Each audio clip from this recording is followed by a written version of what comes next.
حضرت یوسف علیہ السلام کی زندگی کی حالات و واقعات پر مبنی اس سیریز کی تیسری ویڈیو میں ہم آپ کو خوش آمدید کہتے ہیں۔ اگر آپ نے ابھی تک ہمارے پہلی ویڈیوز نہیں دیکھی تو ڈسکرپشن میں موجود لنک پر کلک کر کے آپ ہمارے پہلی ویڈیوز دیکھ سکتے ہیں۔ تو آئیے آج کی اس ویڈیو کا آغاز کرتے ہیں۔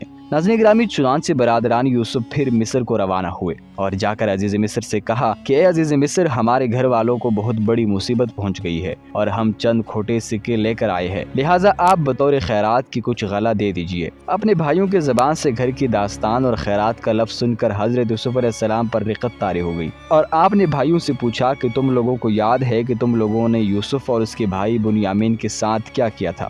یہ سن کر بھائیوں نے حیران ہو کر پوچھا کہ سچ مچ آپ یوسف ہے؟ تو آپ نے فرمایا کہ ہاں، میں ہی یوسف ہوں اور یہ بنیامین میرا بھائی ہے۔ اللہ تعالیٰ نے ہم پر بڑا فضل و احسان کر دیا ہے۔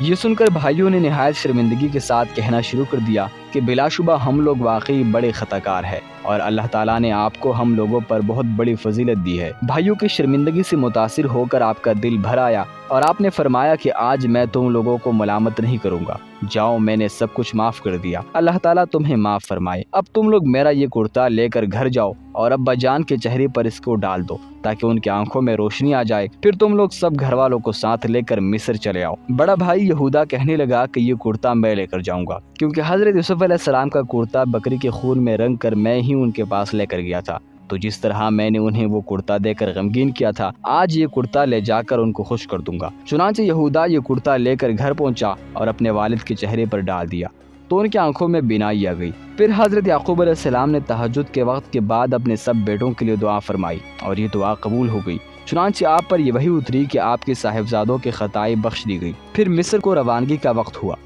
حضرت یوسف علیہ السلام نے اپنے والد اور سب اہل عیال کو لانے کے لیے بھائیوں کے ساتھ 200 سواریاں بھیج دی تھی۔ حضرت یعقوب علیہ السلام نے اپنے گھر والوں کو جمع کیا تو کل 72 یا 73 آدمی تھے، جن کو ساتھ لے کر آپ مصر روانہ ہو گئے۔ مگر اللہ تعالیٰ نے آپ کی نسل میں اتنی برکت عطا فرمائی کہ جب حضرت موسیٰ علیہ السلام کے وقت میں بنی اسرائیل مصر سے نکلے تو 6 لاکھ سے زیادہ تھے، حالانکہ حضرت موسیٰ علیہ السلام کا زمانہ حضرت یعقوب علیہ السلام کے مصر جانے سے صرف 400 سال بعد کا زمانہ ہے۔ جب حضرت یعقوب علیہ السلام اپنے اہل و عیال کے ساتھ مصر کے قریب پہنچے تو حضرت یوسف علیہ السلام نے 4000 لشکر اور بہت سی مصری سواروں کو ساتھ لے کر آپ کا استقبال کیا اور صدہا ریشمی جھنڈے اور قیمتی پرچم لہراتے ہوئے قطاریں باندھے ہوئے مصری باشندے جلوس کے ساتھ روانہ ہوئے۔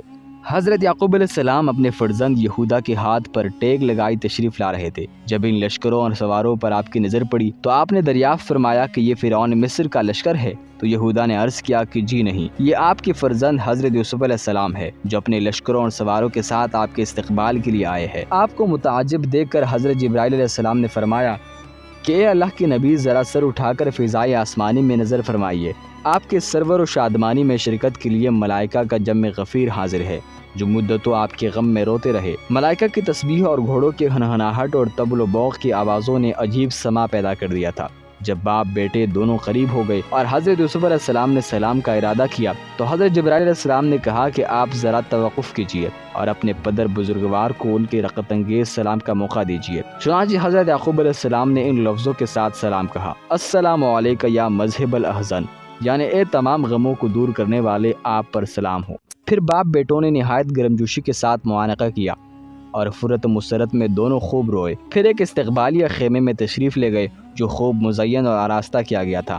وہاں تھوڑی دیر ٹہر کر جب شاہی محل میں رونق افروز ہوئے تو حضرت یوسف علیہ السلام نے سہارا دے کر اپنے والد محترم کو تخت شاہی پر بٹھا دیا اور ان کے ارد گرد آپ کے 11 بھائی اور آپ کے والد سب بیٹھ گئے اور سب کے سب بیک وقت حضرت یوسف علیہ السلام کے آگے سجدے میں گر پڑے۔ اس وقت حضرت یوسف علیہ السلام نے اپنے والد کو مخاطب کر کے فرمایا، اے میرے باپ، یہ میرے پہلے خواب کی تعبیر ہے، بے شک اسے میرے رب نے سچا کر دکھایا اور بے شک اس نے مجھ پر بڑا احسان کیا کہ مجھے قید خانے سے نکالا اور آپ سب کو گاؤں سے لے کر آیا، بعد اس کے کہ شیطان نے مجھ میں اور میرے بھائیوں میں ناچاقی کرا دی تھی۔ بے شک میرا رب جس بات کو چاہے آسان کر دے اور بے شک وہی علم و حکمت والا ہے، یعنی میرے 11 بھائی ستارے ہیں اور میرا باپ سورج اور میری والدہ چاند ہے اور یہ سب مجھ کو سجدہ کر رہے ہیں۔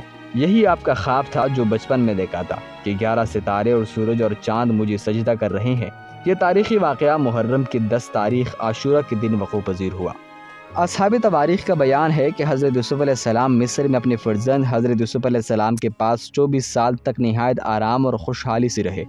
جب آپ کی وفات کا وقت قریب آیا تو آپ نے یہ وصیت فرمائی کہ میرا جنازہ ملک شام میں لے جا کر مجھے میرے والد حضرت اسحاق علیہ السلام کے قبر کے پہلو میں دفن کرنا۔ چنانچہ آپ کی وفات کے بعد آپ کی جسم مقدس کو لکڑی کی صندوق میں رکھ کر مصر سے شام لایا گیا۔ ٹھیک اسی وقت آپ کے بھائی حضرت غیث کی بھی وفات ہوئی اور آپ دونوں بھائیوں کی ولادت بھی ایک ساتھ ہوئی تھی اور دونوں ایک ہی قبر میں دفن کیے گئے اور دونوں بھائیوں کی عمریں 147 برس کی تھی۔ حضرت یوسف علیہ السلام اپنے والد اور چچا کو دفن فرما کر پھر مصر تشریف لائے اور اپنے والد کے بعد 23 سال تک مصر پر حکومت کرتے رہے۔ اس کے بعد آپ کی بھی وفات ہو گئی۔ تو ناظرین، حضرت یوسف علیہ السلام کا یہ قصہ آپ کو کیسا لگا؟ کمنٹ سیکشن میں ہمیں اپنے آراء سے ضرور آگاہ کیجیے۔ اس معلوماتی ویڈیو کو زیادہ سے زیادہ شیئر کیجیے، چینل کو سبسکرائب کیجیے اور ساتھ موجود بیل آئیکن کو بھی پریس کر دیں۔